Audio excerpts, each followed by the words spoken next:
Ce truc suspendu, je crois que c'est un mobile, oui voilà, ce mobile suspendu peut être considéré de deux façons. Donc ici on recherche chaque fois les newtons, donc le poids qui pèse au bout de chaque tige, en position A, B et C.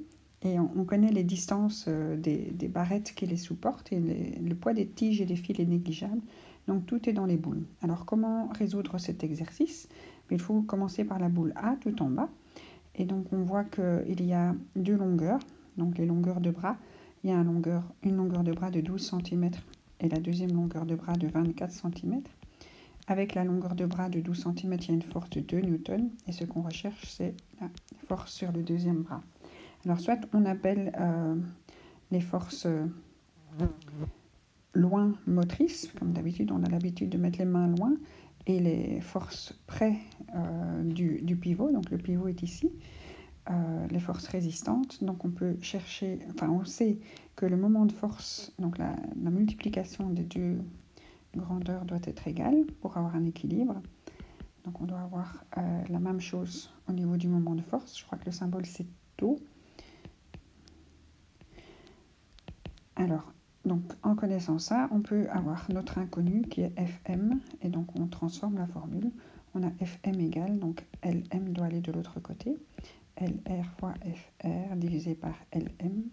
Et donc on prend les deux choses qu'on connaît, les 12 cm fois les 2 newtons, on les divise par le grand bras, et on obtient comme réponse 1. 12 fois 2 divisé par 24, ça fait 1. Et c'est 1 newton. Donc ça, c'est quand on considère cet exercice comme un exercice sur les leviers et sur les équilibres et les moments de force qui doivent être égaux de part et d'autre d'un pivot. Si on considère cet exercice comme une machine, donc on peut le refaire une deuxième fois. Donc dans ce cas-là, on va calculer des gains mécaniques. Donc on va imaginer qu'on met ses mains loin. Donc ici, et qu'on soulève. Donc on tire par là pour que ça se soulève ici. Et donc on agit en faisant un déplacement, donc on a une machine pour que ça soit plus facile. Donc ici c'est plus loin, c'est plus facile, mais ce sera plus long. Donc ça c'est vraiment plutôt un exercice de levier, mais ce n'est pas le cas ici comme c'est un mobile, c'est plus un équilibre qu'une machine. Il n'y a pas de déplacement dans le mobile, tout est dans l'équilibre, mais on peut quand même travailler comme ça. Alors le gain mécanique, c'est toujours quelque chose de grand sur quelque chose de petit. Et les deux informations qu'on a ici, ce sont les longueurs de bras. Donc on prend le grand bras de 24 cm, qu'on divise par le petit bras de 12 cm, et on voit que cette machine, enfin ce bout de mobile, si on le prenait comme une machine, aurait un gain mécanique de 2. Donc c'est 2 fois plus facile, mais ce sera 2 fois plus long. Et pourquoi tout ça? Parce qu'on est 2 fois plus loin. On a mis ses mains loin. Et donc quand on a le gain mécanique et qu'on recherche une force, ici on recherche la force loin. Donc c'est la force loin, c'est la force comme pour les mains, c'est la force qui sera petite. Et donc une force petite, on va donc prendre la force grande et on va la diviser par le gain mécanique pour avoir quelque chose de plus petit. Donc la force grande, c'est celle qu'on connaît, celle qui est près, celle de la masse qui peut être très grande, très près du pivot, comme dans la brouette, on met ça très près de la roue, et on divise par le gain mécanique et on obtient notre 1 newton qu'on a trouvé tout à l'heure. Alors pour la deuxième étape de l'exercice, on va procéder de la même façon. Donc on a une longueur de 9 cm, on a une longueur de 15 cm.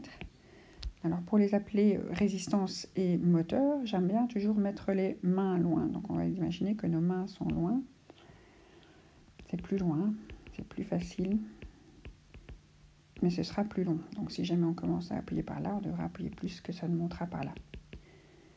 Donc les mains loin, donc les mains sont plutôt ici, et ici on a plutôt la force résistante. Et donc ce qu'on connaît, c'est la force du côté droit, du côté loin, donc on va appeler la force motrice.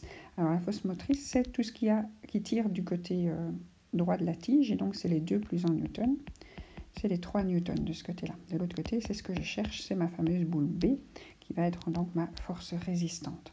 Alors, de nouveau, on sait que lorsqu'on a un équilibre, lorsqu'on a un mobile qui ne bouge pas, le moment de force, les deux choses qui tirent sur la tige de chaque côté du pivot doivent être égaux.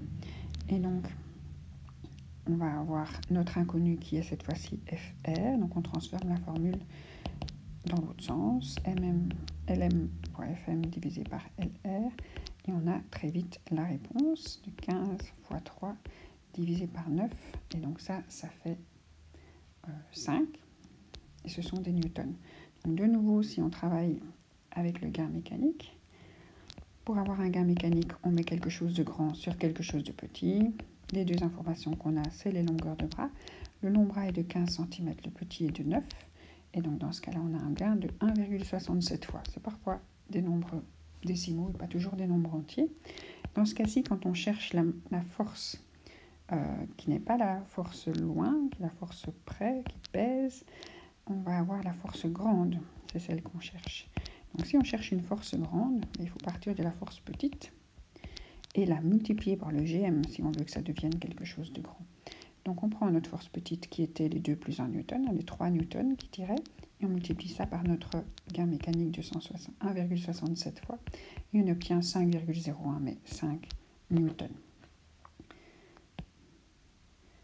Ça va, et donc on peut encore répéter exactement la même chose pour la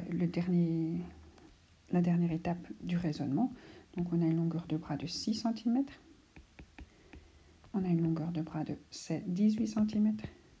Moi j'aime bien penser que les mains sont loin, et donc appeler celle-ci la force motrice à 18 cm. C'est celle qu'on cherche, et celle qu'on connaît, c'est celle qui est prête, qui pèse, qui est résistante.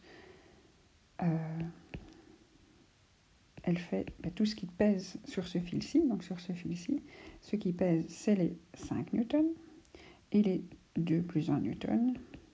Il y a 8 newtons au total qui sont du côté court de la tige. Et donc de l'autre côté, comme on est plus loin, on va devoir mettre une boule plus légère que 8 newtons. Donc on reprend toujours la même égalité.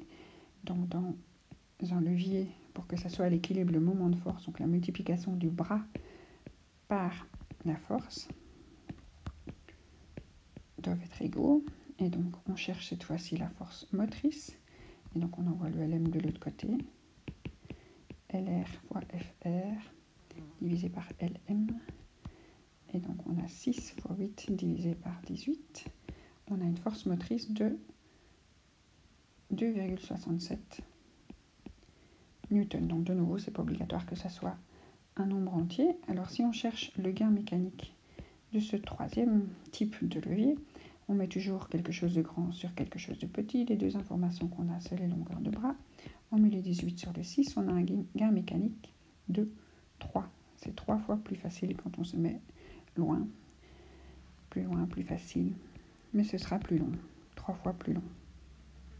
Donc quand on voudra soulever la charge, on devra appuyer 3 fois plus qu'elle ne montera. Et donc, ici, ce qu'on cherche, c'est une force du côté des mains. Donc les mains, c'est une force petite, on cherche à travailler moins. Une force petite, dans ce cas-là, on va prendre la force grande et on divise ça par le gain mécanique pour avoir quelque chose de petit. Donc la force grande, c'était les 8 newtons. Je divise ça par les 3 de mon gain mécanique, comme je suis 3 fois plus loin, et j'obtiens à nouveau mon 2,67 newtons. Donc chaque fois, il y a deux façons de prendre l'exercice. On peut faire les deux si on veut faire de l'excès de zèle, mais un suffit pour obtenir la réponse.